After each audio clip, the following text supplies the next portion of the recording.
Bismillahirrahmanirrahim. Alhamdulillah. Wassalatu wassalamu ala Rasulillah. Me emrin e Allahut, të gjithë mëshirshëm, të mëshiruesit, falenderojmë Allahun Zotin krijuesin e botrave. Mirësitë dhe bekimet e Zotit qofshin mbi dashurin e Tij dhe të dërguarin e Tij Muhammedin sallallahu alaihi wasallam, si dhe mbi të gjithë besimtarët dhe besimtarët që ndjekin dhe pasojnë rrugën e Tij deri në ditën e gjykimit. Allahumma inna nas'aluka al-jannata wa ma qarraba ilayha min qawlin wa amal wa na'udhu bika min an-nar wa ma qarraba ilayha min qawlin aw amal. O Allah, o Zot, ne kërkojmë për Teje xhenetin e sa të jemi gjallë, o Allah, na mundso që të punojmë, të veprojmë dhe të sillemi ashtu siç ka hije banorëve të xhenetit. O Allah, na ruaj nga zjarri i xhenemit, e sa të jemi gjallë, o Zot, na mundso që të ruhemi nga çdo gjë që mund bëhet sebeb për të dënuar në zjarrin e xhenemit, për veprave, për sjelljeve apo për fjalëve.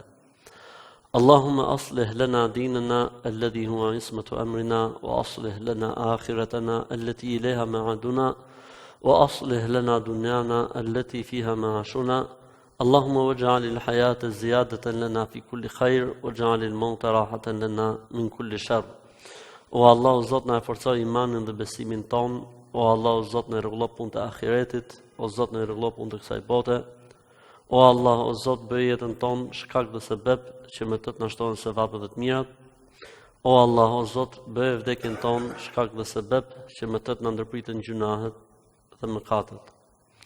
Allahu xhallal xhelaluhu, i lutem që mbi ne të realizohet premtimi i pejgamberit sallallahu alaihi wasallam, i cili ka thënë: sa herë që besimtarët mblidhen për hir të Zotit, për të lexuar Kur'an ose për të përmendur Allahun, mëshira e Allahut derdhet mbi ta, përjetojnë qetësi shpirtërore, mbulohen nga melajket, Zoti i përmend atje ku është ai, e kur çohen pa gjuna dhe pa mëkate. Qofshim ne pjesë e kësaj mirësie të Zotit. Amin.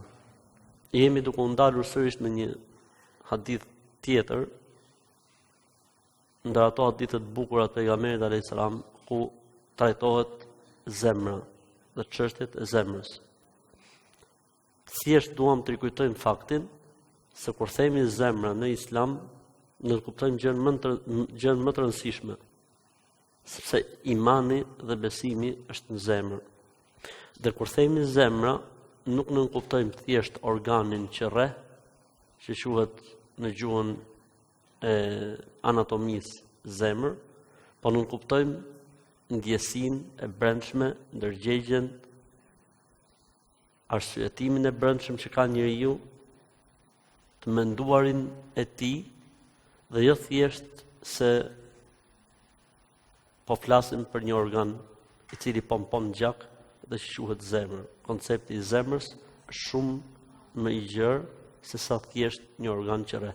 Normalisht që organi që rreh ka pjesën e tij në ndërgjegjen dhe vetëdijsimin e njeriu, dhe ai ka pjesën e vet, rolin e vet, pa ai nuk është gjithçka, por se është një bashkim, si me thënë, gjërash, cilat përbëjnë arsyetimin, vetëdijsimin dhe ndërgjegjen.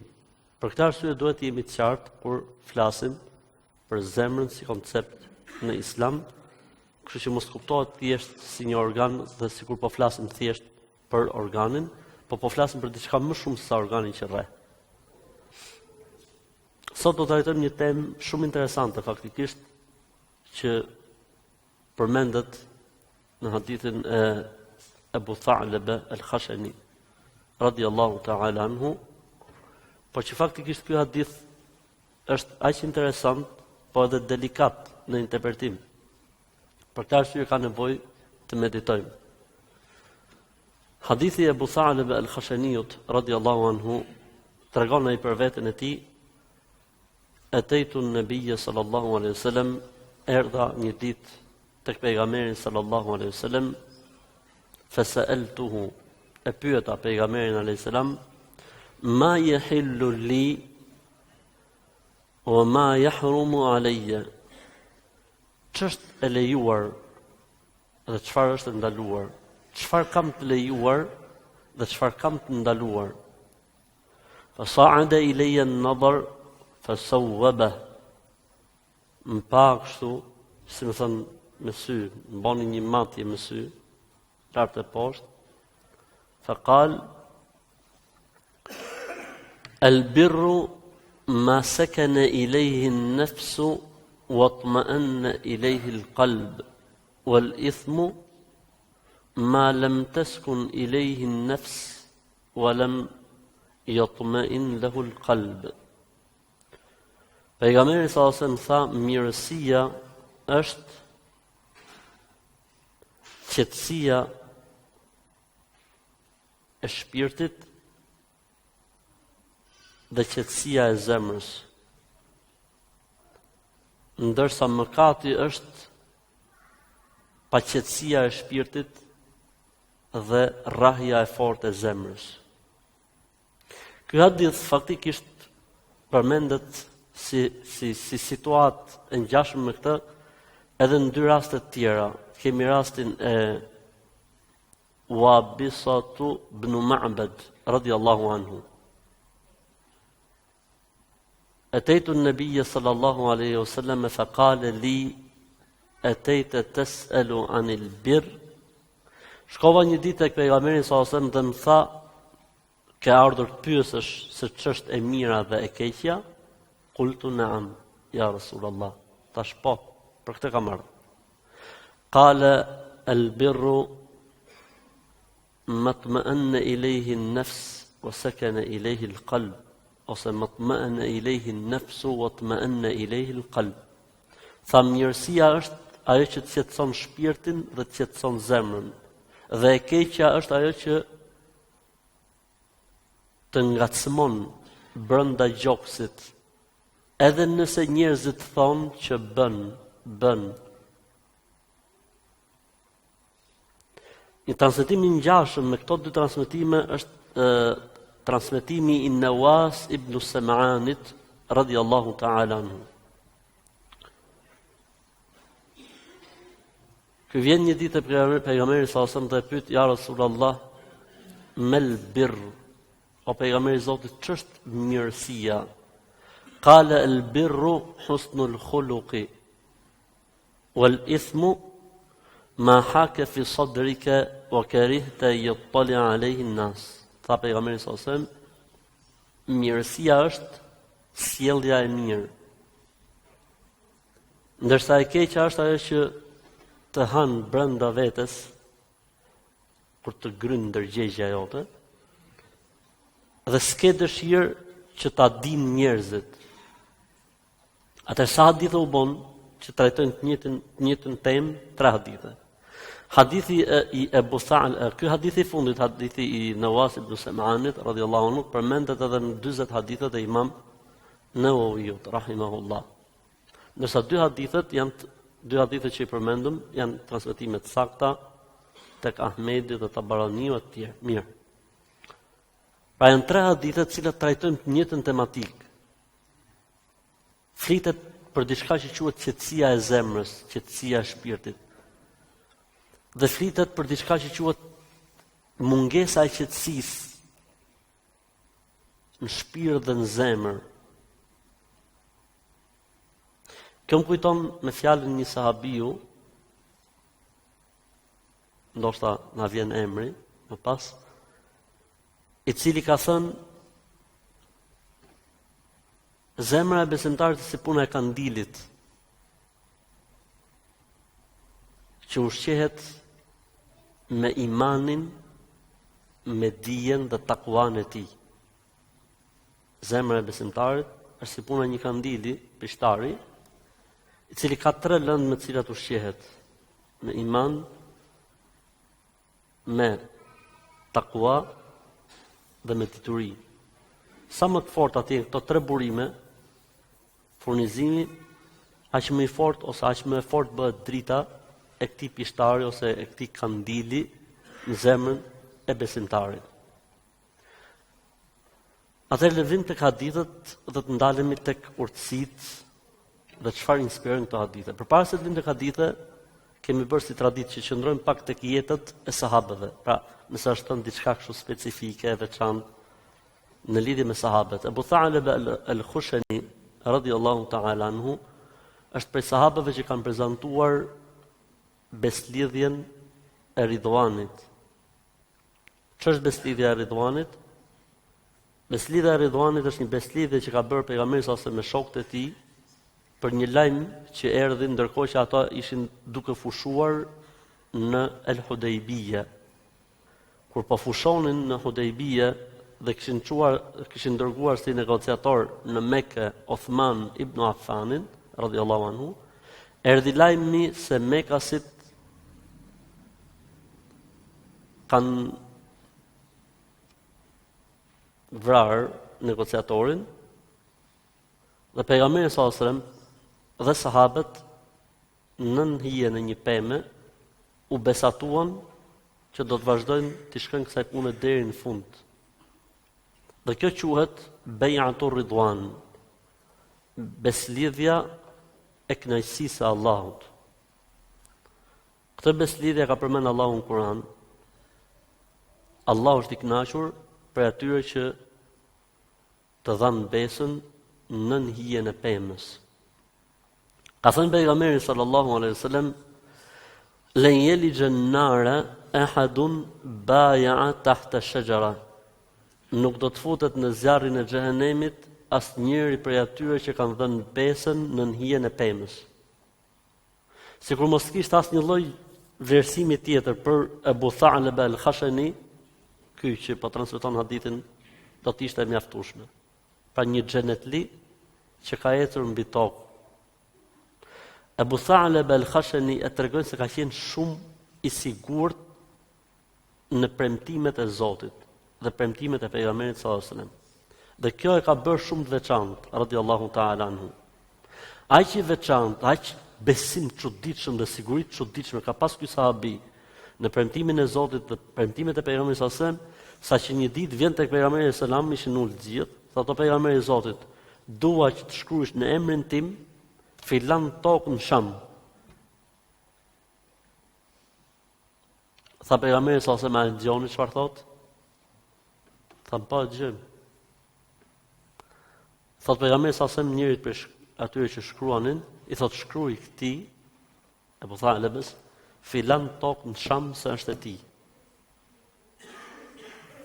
Ndërkohë që bëj fjalë këta ishin në Medinë, mirëpa e dinte se Zoti i Madh ka premtuar, e premtimi i Zotit është premtimi i Zotit. Radhiyallahu anhu. Për gjërave interesante që është transmetuar nga jeta e Abu Tha'laba al-Khashani radhiyallahu anhu, është se një ditë ishin ulë me shokët e tij edhe po flisin për vdekjen.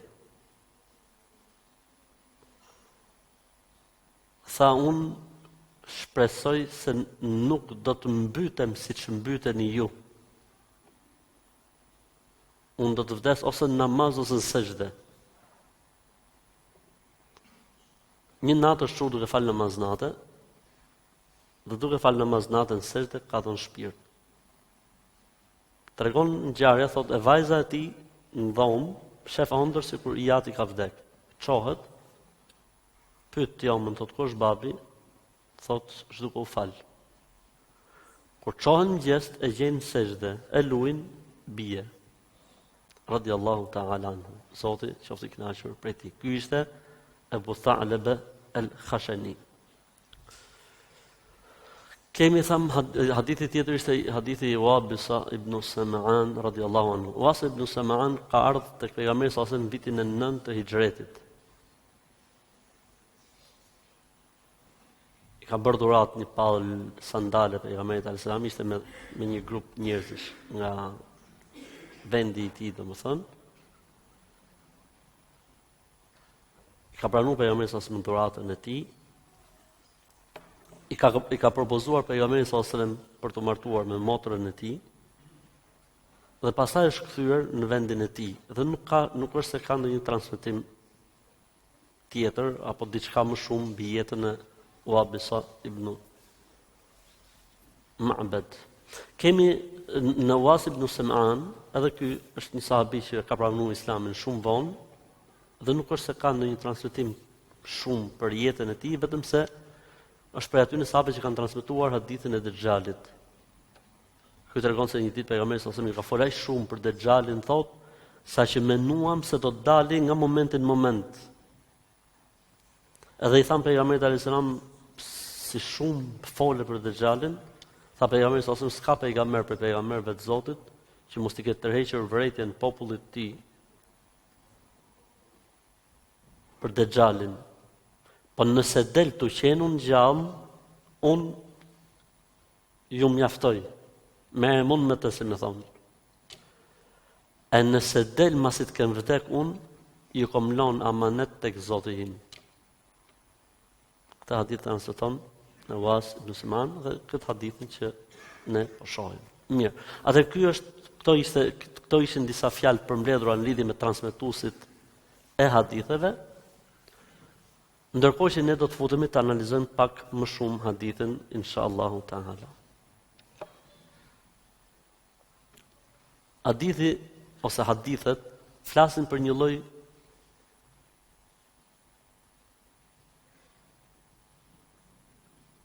analize që mund të bëjë njeriu në ndërgjegjen e tij për çdo hap që merr në jetë.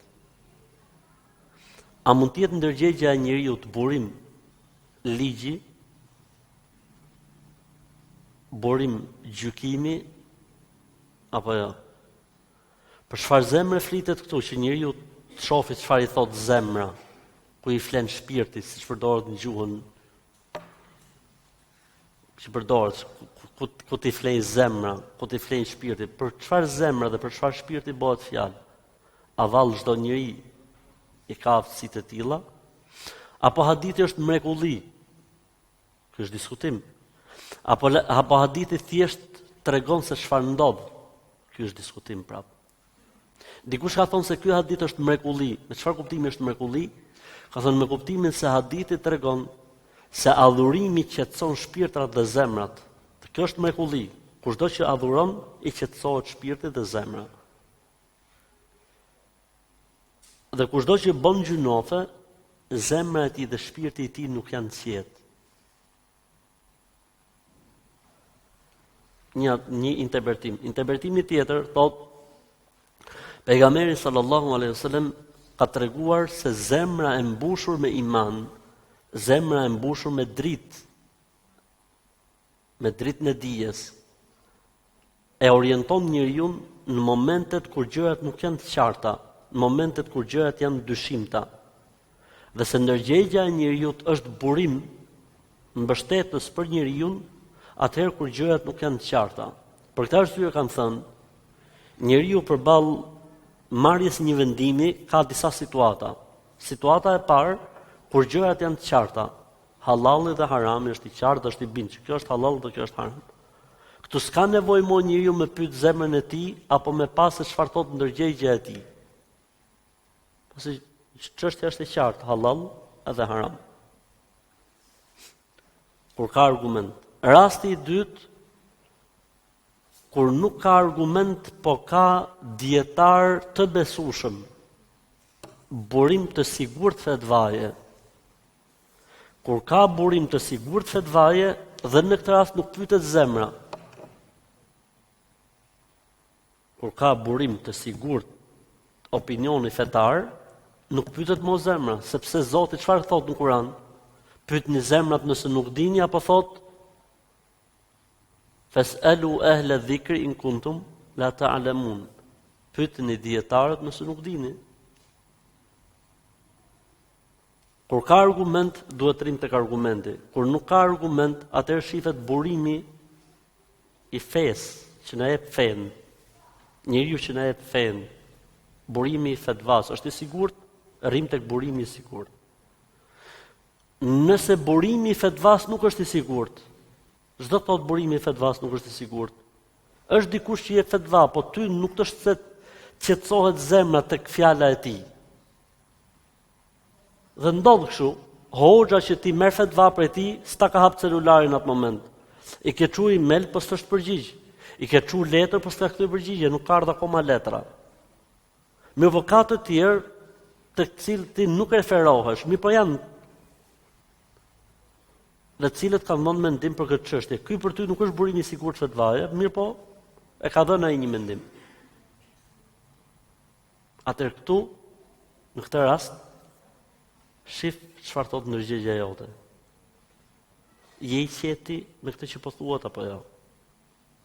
Shif e herë zemrën tate, qetësohet shpirti te kjo fjalë apo jo? Apo thjesht do të arsyetosh sjelljen apo veprimin tënd?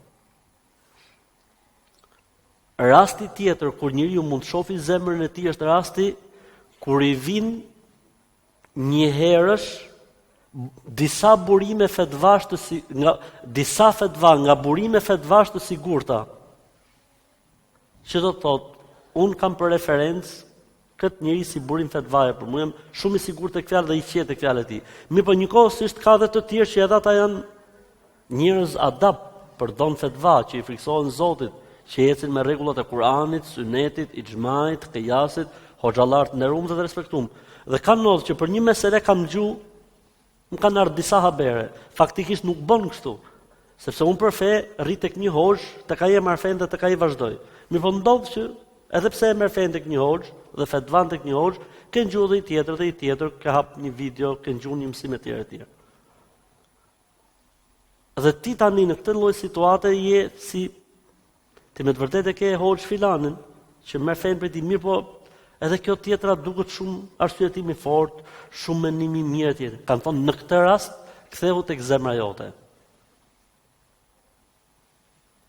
Në këtë rast ktheu tek zemra jote. Po do të thotë në njëri, po nëse njeriu ka për qëllim që të gjurmoj lehtësimin, ky nuk është problemi I hadithit. Hadithet nuk flet për këtë kategori njerëzish. Hadithi flet për ata njerëz që më të vërtet duan të shëmtojnë të vërtetën. Duan të rinë tek e vërteta, tek e sakta, tek e drejta. E njeriu që do të rritë tek e drejta dhe tek e vërteta nuk shëmton kush është më e lehta. Ashtu siç nuk e lejohet të shëmtoj kush është më e vështira. Se ka njerëz që në emër të vërtetës shëmtojnë më të lehtën dhe ka të tjerë që në emër të vërtetës shëmtojnë më të vështirën. Është punë karakteri. Ka njerëz aty që qetësohet zemra, do t'i dëgjojë të gjithë dhe çuditërisht është natyra e tij që zemra gjithmonë I qetësohet tek mendimi që e lehtëson, e toleron dhe e bën halal. Është natyra e tij.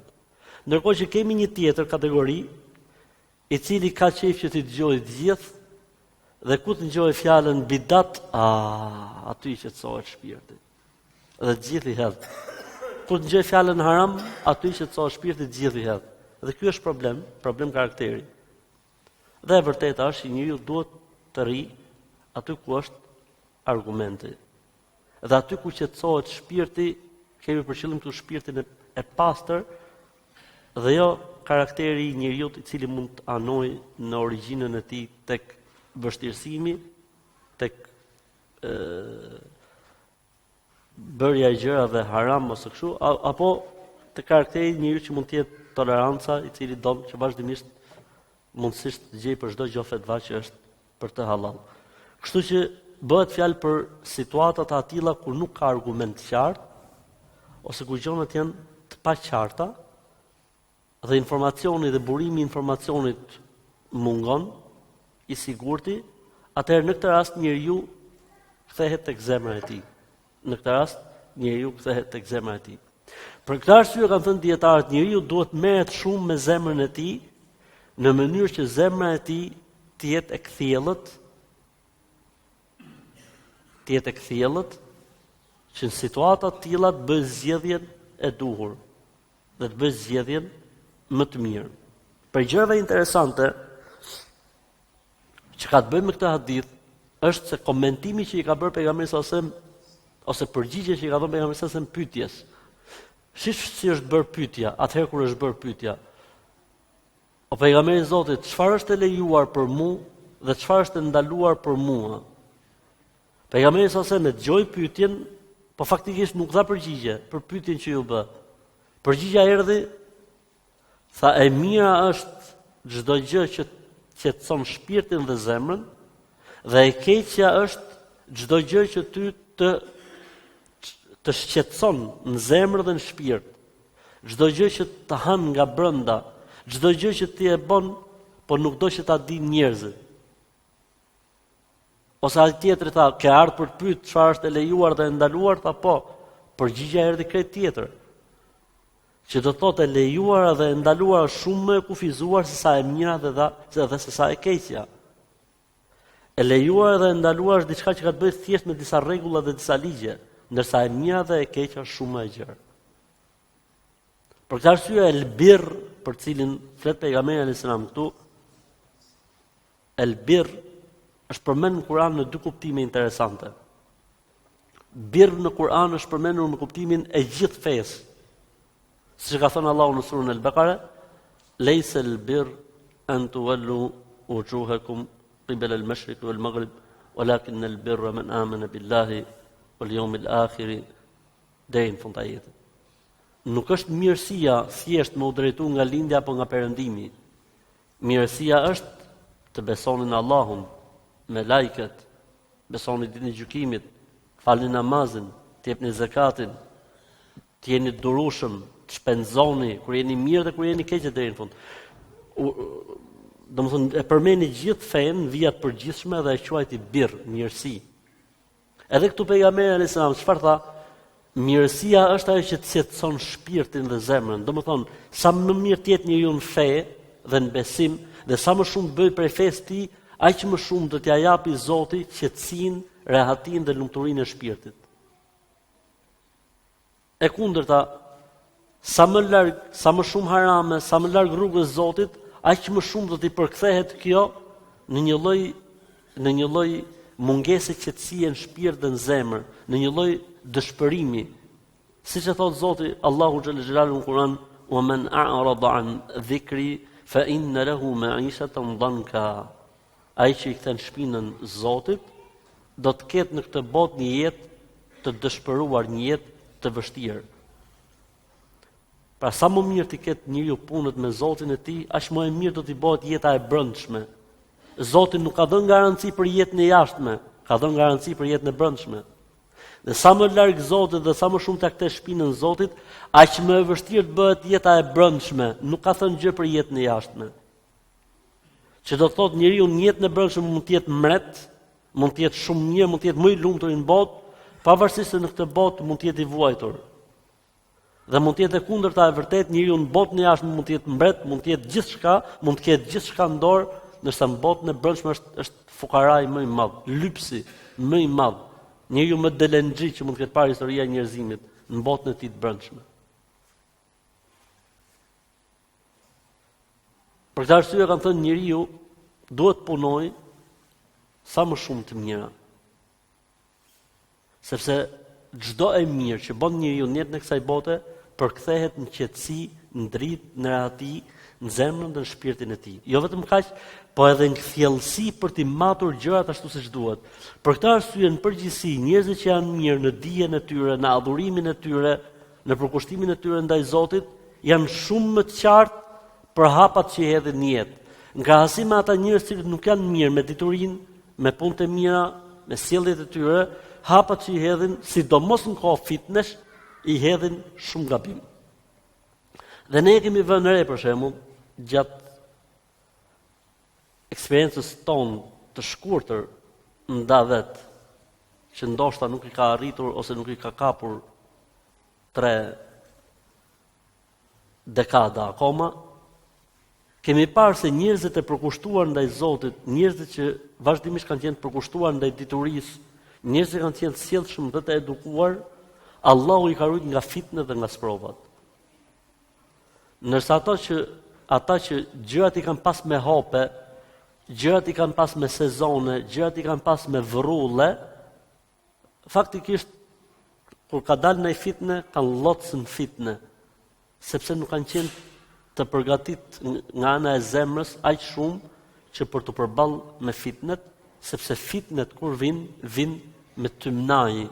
Fitnet kur vin me mjegullnaj. Për këtë arsye do të kesh shikim të fortë. Keni pa ju dritat e makinës?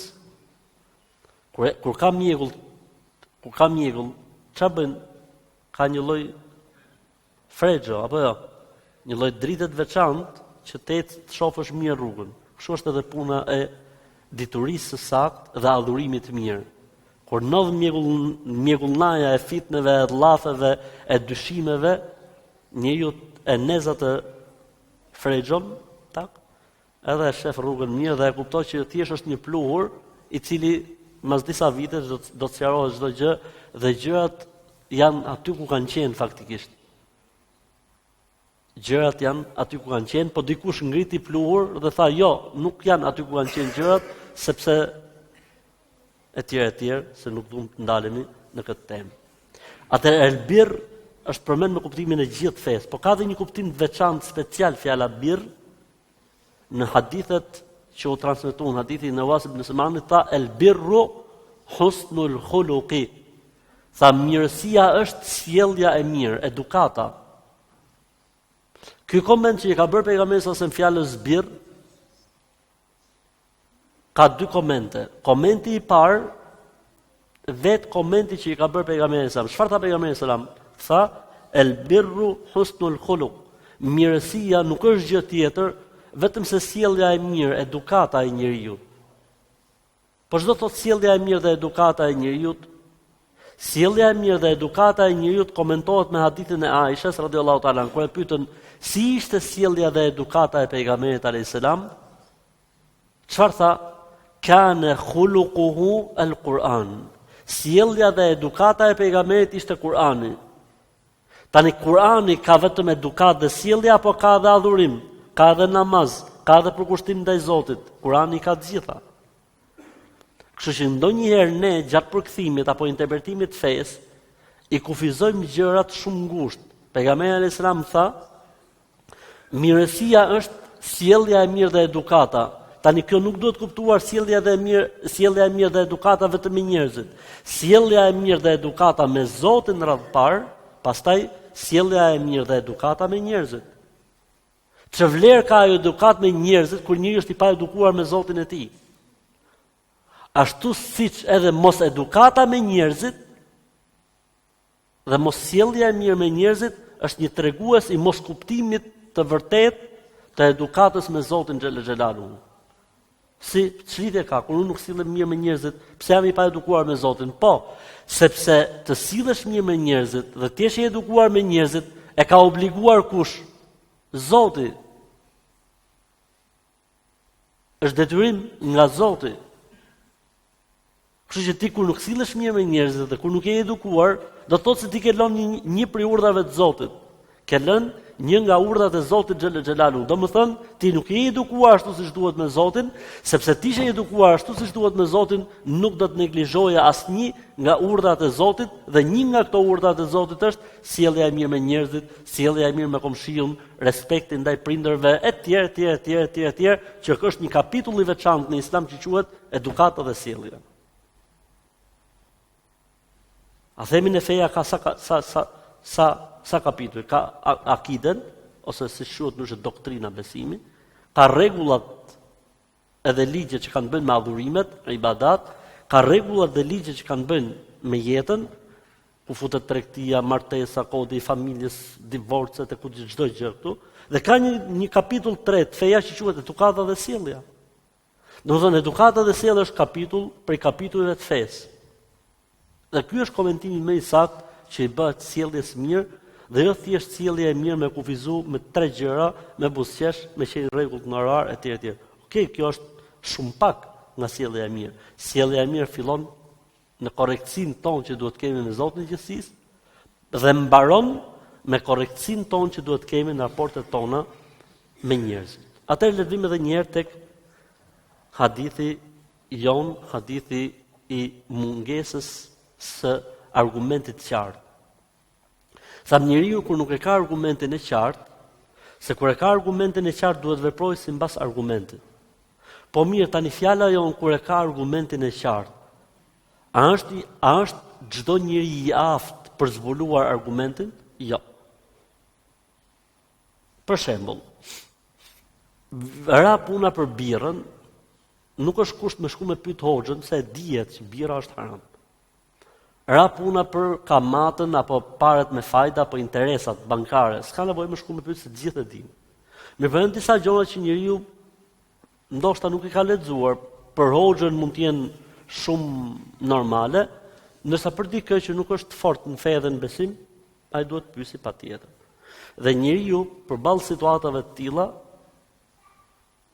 përballet me një hoxh I cili I jep argumentin, e jep fetvan, si më thon, edhe I qëndron fetvas të tij dhe mendimit të tij. Në qoftë se I jepet fetvaja nga një hoxh I cili ky nuk është I qetë tek mendimet e tij, siç e tham pak më herët, mirë po nuk I është dhënë mundësia të gjej hoxhën që I qetësohet shpirti, thamë në këtë rast ky njeri kthehet dhe shef zemrën e tij. Çfarë I thot zemra e tij?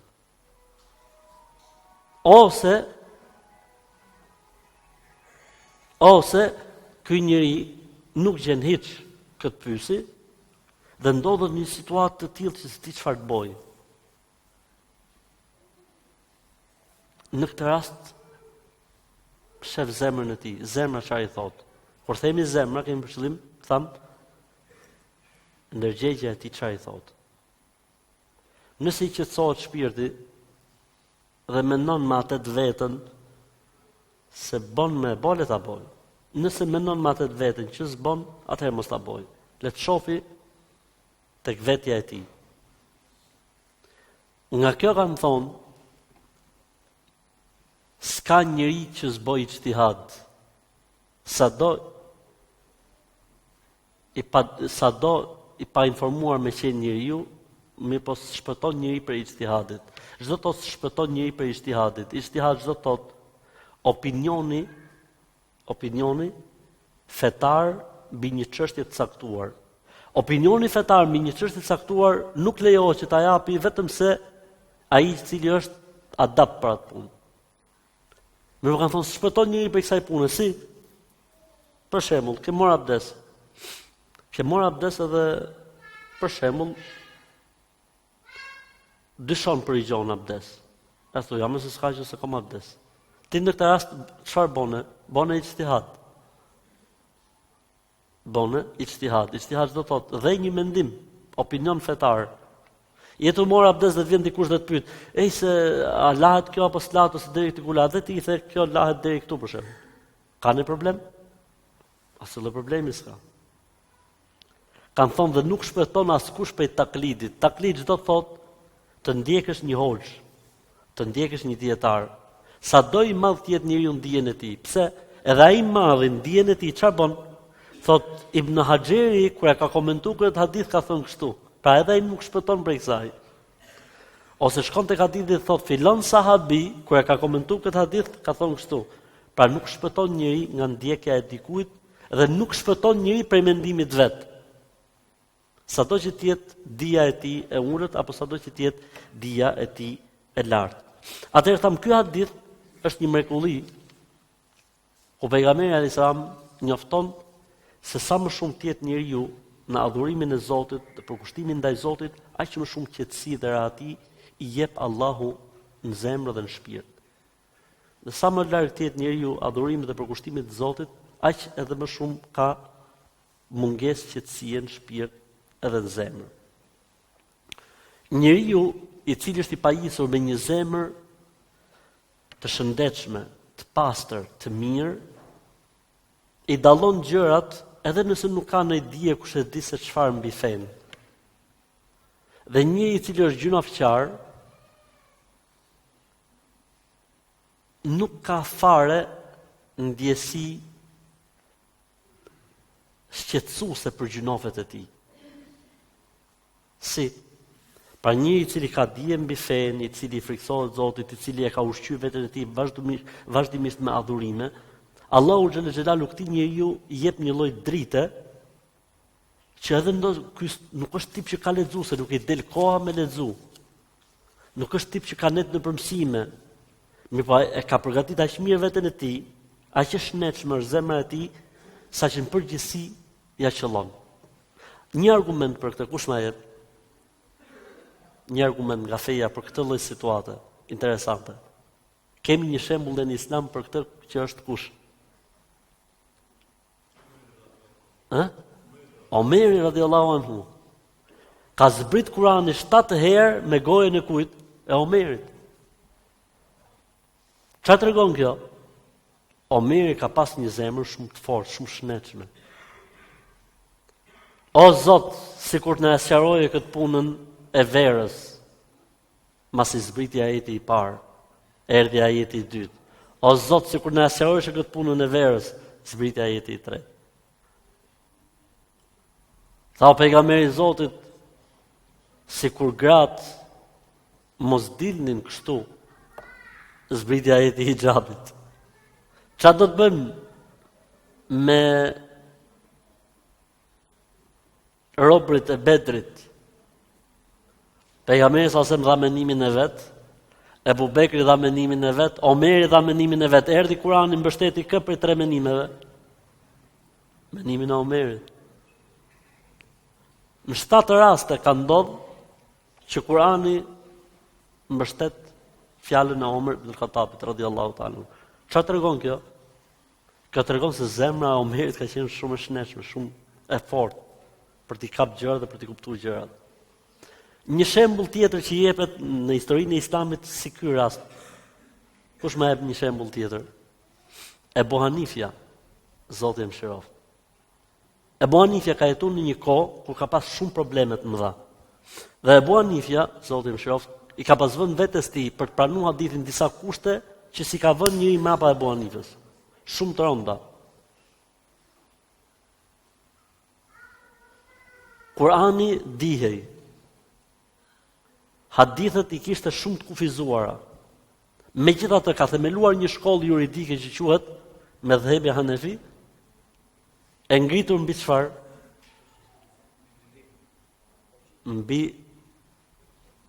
Mbi zemrën dhe arsyen. Në kohët sahabëve ka qenë njëri, një kadhi, thonë gjykatësit.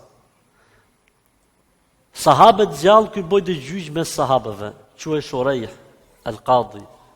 Çfarë tregon kjo? Kjo tregon forcën e madhe dhe fuqinë e madhe të zemrës së këtyre njerëzve. Ndërsa nëse njeriu pastaj është i lodhur me gjuna e tjerë, kanë thënë dietarët e Islamit, ti nuk i thuhet pyet zemrën. Se e ka zemrën gjithë plag, është i plagos, i vdek nga zemra. Shifja që thot zemra jote, jo, zotni, këti i thuhet stop.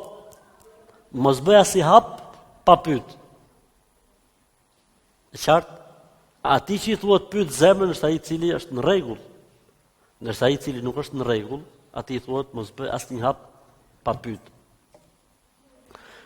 Për gjërave interesante që ka ky hadith, është një rregull që e kanë nxjerrë dietarët nga ky hadith. Kanë thënë fetvaja e myftiut dhe gjykimi i gjykatësit nuk e bën, fiksoje këtë, nuk e bën haramin halal dhe nuk e bën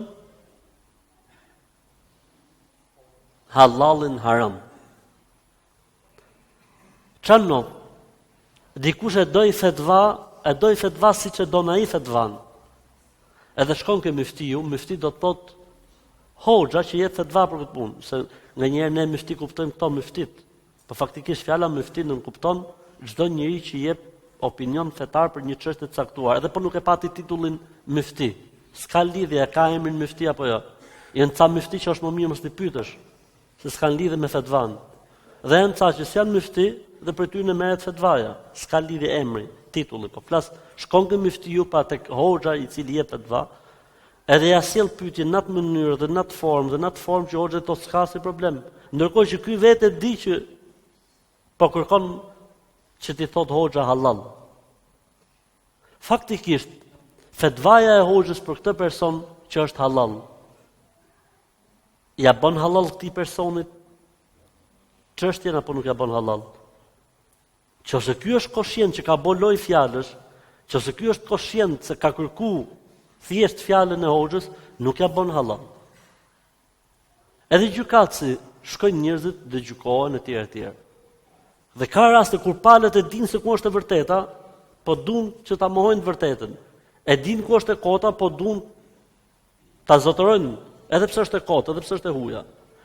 Dhe gjykatësi matet vetën gjoje, pa argumentat, pa fakte të kudgjon etj. Dhe tha, është e filanit, s'është e filanit. Dhe palët e dinë shumë mirë në shpirt dhe në zemër që gjykatësi Ja ka qellu apo jo? Mirë po ai ka sjell argumenta, ka sjell letra, ka sjell foto, ka sjell kështu, ka sjell dëshmi të rrema, e ka mush me argumenta, me fakte e ka mush. Ndërkohë që pala tjetër me drejt Zotit, po s'ka pas asnjë argument. Për shembull, baba në kohën e zogut për të shpëtuar taksave i regjistroi te toka në emër të kujt? Në emër të çunit madh. Ose në emër të një çuni. Ra zogu erdhi reforma agrare, u bë çfarë u bë, rëndësishme erdhën tani dhe u hapën letrat. Kur vin nipërit e atyre ose stërnipërit sot dhe hapin letrat, kur i gjejnë gjithë letrat në emër të gjyshit filanit, jo gjyshit tyne, po si më thon nga xhaja i babës. Gjithë tokat, gjithë pronat në emër xhajës babës. Ndërkohë që gjithë xhajallarët e tjerë, pra të babëve këtyne apo tallë, gjithë të dalin sikur baba s'pas ka pas shumë, sikur gjyshi ose stërgjyshi s'ka pas fëmijë tjetër përveç se filonit. Ndërkohë që gjithë kanë qenë. Po çka kanë ndodhur faktikisht?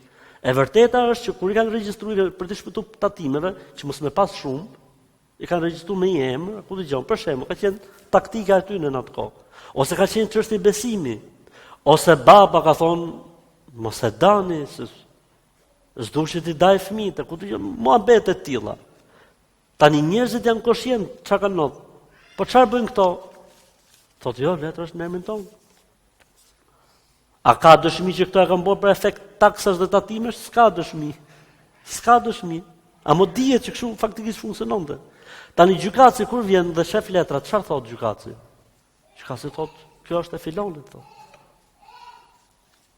Po faktikisht me drejt Zotit, fjala e gjykatësit e bën halal që ky ta mori të gjithën ose këto trashëgimtarët e këtij që vin nga filani ta kenë halal, nuk u bën halal. Pra gjykimi i gjykatësit nuk e bën haramin halal, ashtu si nuk e bën halalin haram. Për këtë arsye tha pejgamberi sallallahu alajhi wasallam, o njerëz, ju me të vërtet vini për të gjykuar tek unë. Po unë jam njeri. E gjej argumentat që ju thoni dhe faktet dhe gjykojnë në bazë të fakteve që më paraqiten. Ama ju duhet ta dini, nëse unë gjykoj për dikë me padrejtësi dhe ky e di që po merr hakun e tjetrit, unë i jap atij zjarr nga zjarri i xhehenemit. Pra pse të kom thonë unë është e jotë, jo? Dhe je duke mashtruar dhe duke gënjy, që nuk ta bën halal, ti faktikisht je duke marrë xhehenem, se duke marrë halal. Për këtë arsye kanë thënë, çështja e zemrës nuk mund të jetë kështu, pyet zemrën. Kanë thënë zemra pyetet atëherë kur njëri është i devotshëm dhe i përkushtuar ndaj Zotit. Ajo zemër trembet, ajo zemër friksohet, ajo zemër dridhet kur bëhet fjalë për haram. Se nuk e ba dot. Dhe nuk mund të thosh njeriu i cili s'ka lidhje me fenë dhe me besimin, pyet zemrën ti çfarë thot zemra jote. Aty zemra thot gjithmonë boje, sepse koncepti i haramit tek zemra e tij nuk ekziston. Koncepti i haramit tek zemra e tij nuk ekziston. Po mirë, ka një pyetje këtu. Pse njerëzit duhet të kenë paqartësira? Pse njerëzit duhet të kenë paqartësira dhe të shkojë puna deri në situatë që njeriu duhet të shohë çfarë i thot zemra? Sepse themi përgjigjja kush është? Sepse njerëzit nuk janë gjithë njësoj në dituri. Dhe këtë situatë Zoti e ka parashikuar në Kur'an. Çfarë tha Zoti në Kur'an? Fas'alu ahla dhikri in kuntum la ta'lamun. Pyetni të diturit nëse nuk dini. Pra njerëzit nuk është kush që t'i dinë gjitha, sepse nuk kanë nge, gjithë njerëzit merren me diturinë. Për këtë arsye tha Zoti, një grup prej jush të merren me shkencën dhe me dijen, që do të thotë nuk mund të obligosh gjithë njerëzit dinë gjithçka. Dikush duhet pyesi për një gjë që përballet me të. Ka gjëra që njerëzit duhet i dinë gjithë, abdesin duhet ta dinë gjithë, namazin duhet ta dinë gjithë, agjërimin duhet ta dinë gjithë, zekatin se kanë për obligim gjithë me e ditë. Kush e ka për obligim ta di zekatin? E ka për obligim ta di zekatin ai që ka pasuni dhe do të japi zekat. Ligjet dhe rregullat e tregtisë se kanë për obligim i ditë gjithë njerëzit. Ama ato që merren me tregti e kanë për obligim. konvertimin e paras dhe rregullat e konvertimit paras nuk e kanë për obligim të dinë gjithë njerëzit. Ama ai që ka punën e tillë dhe zanotin e tillë do ta di se ç'thot Islami rreth kësaj teme. Rregullat e mjekësisë ligjore e tjerë, nuk do t'i dinë gjithë njerëzit. Ama ai që merret me atë punë duhet di orë ç'thot Islami, lidhje me 1, 2, 3, se është puna e tij e përditshme kjo punë.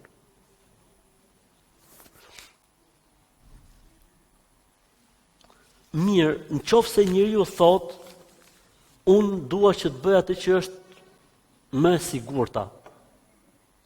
A vlen kjo gjithmonë apo jo? Çfarë thot dikush për atë si është puna, thot, përderisa ka 2-3 mendime për këtë punë, unë po bëj këtë që është më e sigurta. A vlen kjo gjithmonë apo jo? Kjo kanë thonë vlen personalisht për personin kur më të vërtet nuk është i qartë dhe bën atë që është më e sigurta. Ama ky njeri me këtë gjë nuk mund të japi fetva të tjerëve. E qartë? Ti mund të bësh më të sigurtën për veten tate, po ti nuk mund të japësh fetva, për shembull. Për një çështje, ti ke ngjuar filan që thotë, mirë po ti thotë si është puna, përderisa vetë nuk kemi qartë, po mor këtë mendimin që s'lejohet dhe më mirë s'po e bëj fare. Kanë thonë s'ka problem, deri këtu e në rregull, se në fund fare është raport mes teje dhe Zotit, s'po e bë diçka, s'ka problem. Mirë po nuk mund të japësh fetva, që do të thotë nuk mund t'i thush ti njerëzve s'bën. Ja, sepse kjo është çështje, sepse ti nuk je burim fetvaje, ti nuk mund të japësh fetva për njerëzit. E qartë vëllezër, se çfarë bën ti për veten tate e bën. Për shembull, thot dikush, unë nuk e ha mishin kur shkoj në një restorant, sepse nuk jam i sigurt, është tërë me bismillah, ai që e ka thënë është musliman apo diçka tjetër. Dakor, nuk ka problem, bëj këtë punë. Po ti nuk mund të japësh fetva, thosh s'bën, edhe këtyre shokëve që kanë marrë mendimin e hoxhës, që thotë bë bismillah dhe ha, ti tani nuk mund të bësh burim sprove për të tjerë thosh, se nuk bën se kam gjuhur, se e ke parasysh se ti nuk je i qetë mos ha më shpirt. Ha djathtë ditë, ha pilaf kënaqur. Po ti nuk mund të bësh burim fetvaje dhe sprove për njerëz që janë aty, e kthehet aty situata në rëmujë etj. Jo, po unë nuk jam i qetë për veten time, mirë, nuk ka problem. Pse ti nuk je i qetë për veten tate, nuk ka problem. Okej, mos e bëj. S'ka problem. Po ishte të kthesh sprov për njerëzit. Ky ishte si shembull, nuk e kisha për qëllim, domethënë.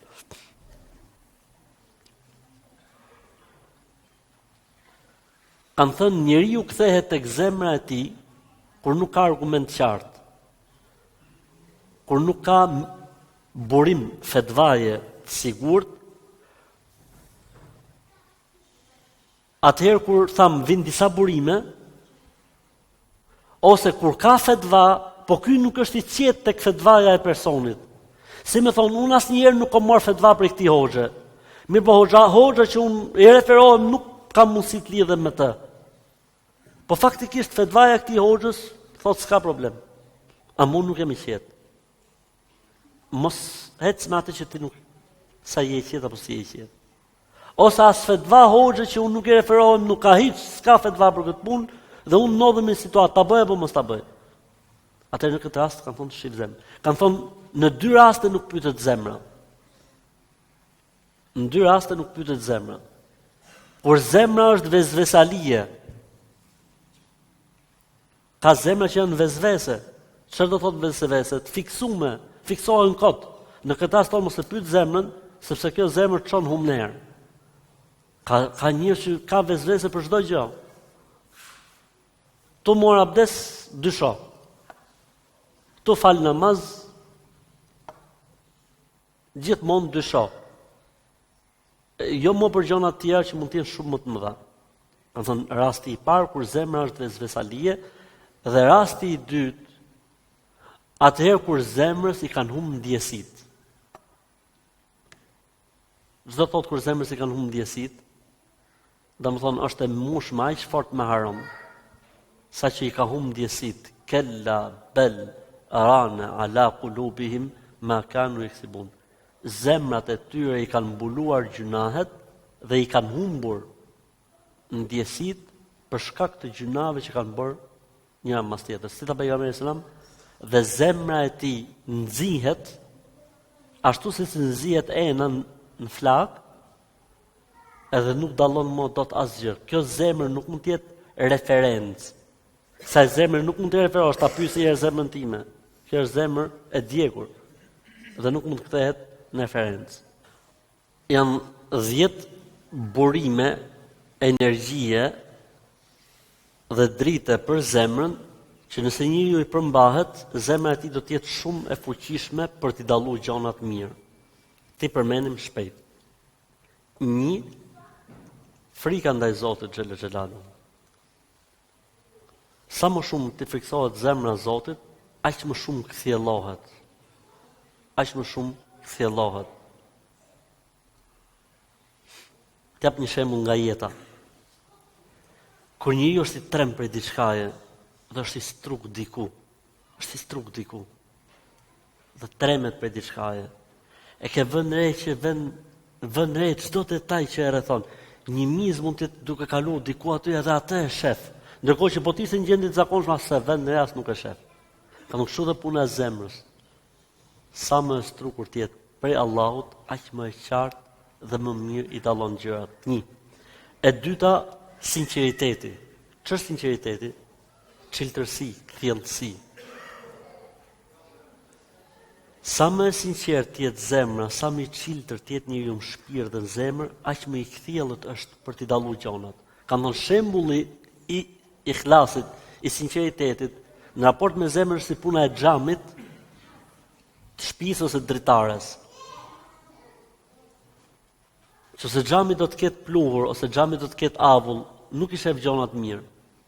Kur është i pastruar mirë, i shef gjonat fiks. Kështu është dhe puna e sinqeritetit.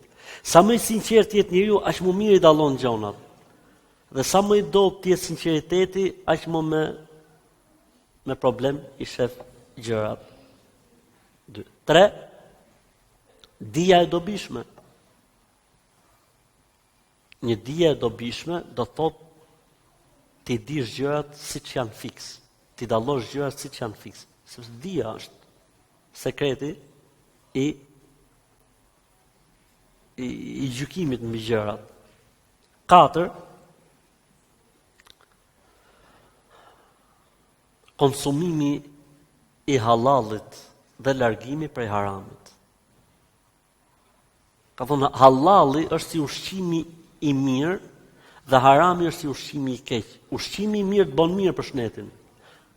Ushqimi i keq të dëmton shnetin. Kan thonë kështu edhe halali për imanin. Halali, a është halal, më shoj, se vetë të mirë të bën, nuk të dëmton në imanin tatë. Është haram, valla edhe pak me qenë haram, është si puna e helmit, se mund të thosh valla, më sa pak është, pak po, ikën pastaj. 5. Dhikri. A kemi argument për dhikrin? Po, ka thënë Zoti në Kur'an. Me përmendjen e Zotit qetësohen shpirtrat. A do që t'jetë zemra sa më për çdo thot qetësim shpirti, se ne po flasim tani,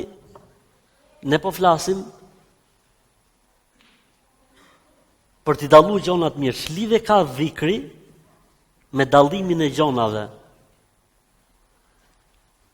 Dhikri, thot Zoti në Kur'an, ta qetëson zemrën, ta bën stabile. Ndërsa kur s'ka dhikr, zemra nuk është stabile. Nëse njoni do me morë një shon dhe i dridhe dora, a i faktikisht me atët vetën e ka ke 10, po faktikisht vret thëllëzë në ajer, a shumë i lu dora. A më në qëfë se dora është më shtet mirë këtu, edhe dora është stabil, 10-10. Kam një vlla nga gjaku në dashën që kur i gjull 10-ës i gjull 10-ës. Mashallah. Një kam se s'kam tjetër. Apo e batë. Atë një. Alhamdulillah. Kështu është dhe puna e dhikrit. Dhikri të bën që ti shenjën ta çosh tamam. S'ka. Kur s'ka dhikr zemra s'ja qëllon. Dhikri është ushqim për ta qetësuar zemrën. Sa u bon? 5. 6 u bon. 7 Kur'ani. Rim ke 6. Shumë mirë. Pse Kur'ani është burim qetësie dhe që ti t'i dallosh gjonat mirë? Ka thënë Zoti në Kur'an, Taha, ma anzalna alejka al-Qur'ana litashqa. Kur'anin, o Muhammed, nuk ta kemi zbritur që ti të dëshpërohesh në këtë botë dhe në botën tjetër. Që do të thotë sa më kap tjetë në njeriu me Kur'anin, aq më shumë s'ka për të dëshpëru në vendimet që merr. Për këtë arsye prej gjonave më të bukura, a e mani me kur e fola për sahabët, sa sahabë ishin? Sa sahabët kishin transmetuar hadithin? 3. Njëri ishte Wabisatu ibn Ma'bad, njëri ishte Nawas ibn Sam'an dhe njëri ishte Ebu Hanife sahabi. Kush ishte? Kur s'di transmetuesin tu Ebu Hurajra se ja ke qellu inshallah. Ebu Tha'laba. Njëri prej këtyre transmetuesve të hadithit ton, thot njëri prej tabinëve, sa herë thot kom shku ke filani, e gjesha me mushaf përpara. La ilaha illallah. Sa herë shkosha ke filani, thot e gjesha me Kur'an përpara. Atëherë burimi i 6 kush ishte? Kur'ani. Burimi i 7 është t'ju bësh mirë njerëzve. Pasha Zotin e madh, pasha Zotin. Sa më shumë të bësh mirë, aq më shumë Zoti i madh të ndihmon që ti t'ja qellosh të vërtetës. Sa më shumë të bësh mirë. Po ku është lidhja tani? Ku është lidhja? Kur ti bën mirë, çfarë fiton? Çfarë fiton? Fiton lutjet e njerëzve. Fiton duat e njerëzve. Edhe këto dua ku shkojnë? Tek Allahu. Ku kthehet mirësia dhe bekimi? Tek zemra dhe tek shpirti jot. Vazhdoj. 8. Duaja dhe lutja. Ora, i ke gjonë pa qarta, bëjmë vëlla dua, o Zot. Më sqaro Zotim, ku është? Si është? Bëj dua. Pejgamberi sallallahu alajhi wasallam kur falte namaz note bëjti dua shumë çuditshme. Thoshte, Allahumma rabbe Jibril, wa Mikail, wa Israfil, fatir as-samawati wal ard, anta tahkumu bayna ibadik fima kanu fihi yakhtalifun, ihdini lima ikhtalafa fihi min al-haqqi bi'idhnik, fa innaka tahdi man tasha'u ila siratin mustaqim. E nisë namazin e natës dhe thoshte, o Allah, o Zoti i Jibrilit, o Zoti i Mikailit, o Zoti i Israfilit, krijuesi dhe shpikësi i qiellve dhe tokës, ti do të gjykosh mes njerëzve për çdo gjë që njerëzit kanë pas mos pajtime mes njëri tjetrit. Ihdini, më udhëzo mua Zot tek e drejta për çështjet që njerëzit kanë mos pajtime mes tyre, se ti udhëzo këtë duash në rrugën e drejtë. Pra pejgamberi thoshte Zotit, o Zot, më udhëzo ku është e drejta kur njerëzit kanë mos pajtime mes njëri tjetrit. Po ne sa duhet ta bëjmë këtë dua dhe lutje. Atëherë kjo ishte e 8-a, e 9-a. Folu njerëzve për fenë e Zotit. Po ç'lidhje ka kjo që unë t'ja qelloj kur të marr vendime në jetë? Ka lidhje. Pse? Se kur ti ju flet njerëzve për fenë e Zotit dhe për Allahun, je të bë punën e kujt? E pejgamberëve. E një njeri që bën punën e pejgamberëve, Zoti ja kompenson në qëndrimet, vendimet që ai merr në jetë. E fundit fare, përvoja e jetës dhe përzierja me njerëzit të ndihmon shumë për të marrë qëndrime të drejta dhe qëndrime të duhura. Pse? Sepse është ndryshe bota e të lexuarit, është ndryshe bota akademike dhe është ndryshe bota e të jetuarit me hallet dhe me problemet e njerëzve. E ka shumë të lehtë njeriu që kur është në botën e studimit dhe të leximit apo në botën akademike apo etj, bën zbon etj. Mirë, po çfarë no faktikisht? Në të shumtën e këtyre rasteve, këto gjykime dhe rregulla s'kan bën fare me realitetin. Dhe çfarë ndodh? Përballen njerëzit me disa fetva ose me disa ligje ose me disa rregulla që nuk kanë fare përshtatshmëri dhe përputhje. Ndërkohë kur njeriu përzihet me njerëzit dhe jeton me njerëz dhe kupton, unë për shembull për veten time flas, e kuptoj që disa fetva të mia kanë qenë fetva letrash dhe leximesh. Ndërkohë që kur përzihesh dhe jeton me njerëzit 10 vjet davet, 20 vjet davet, 25 vjet davet, njeriu e kupton se prit se është çështja më ndryshe, që duhet matë më mirë, edhe tërhiqet në njëherë njeriu nga një fetva që ka dhënë dhe s'ka asnjë lloj problemi, sepse llogarinë do të japë përpara kujt? Përpara Zotit, jo përpara njerëzve. Por ka qenë gabim, tani ky është mendimi më i saktë.